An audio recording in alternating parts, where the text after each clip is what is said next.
Bizi-bizi ibili dira gaur ere mugikorrak deustun. Gazteek baina ez dute beste inoren argazki pribaturik jaso. Deialdi bat baizik, pribazitatea apurtze horren aurka protestatzeko deialdia ibili da eskurik esku. Deustuko Unibertsitateko ikasleak minduta eta sarratuta daude azken orduetan gertatutakoarekin.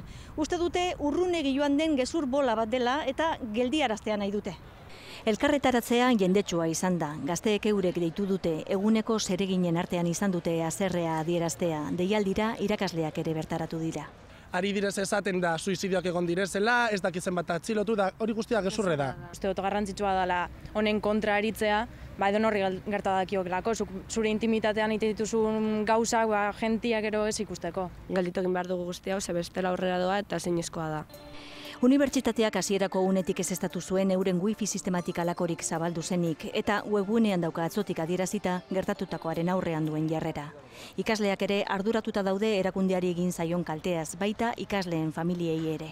Munduan ezagutu egiten da unibertsitate hau, da ezin direze gezurrak esan. Hona etorri gara, oso zerutua gaude, gertatu dena unibertsitatean. Familia sentimenduak dira, esken finean, eta jente asko dago hor barruan, eta hau gelditu egin behar da. Ikerketa zabalik dago, argazki eta informazio pribatua eskurik esku ibiltzearen arduraduna nor den ikertzen dabil ertzaintza. Esatea nor izan den da, merezi duten zigorra beraiei jartzea. Azkenean jolatzen dute pertsonekin, edozein beste gauzarekin bezala, da pertsona gara, sentimendua ditugu eta olako gauzak ezin desegin.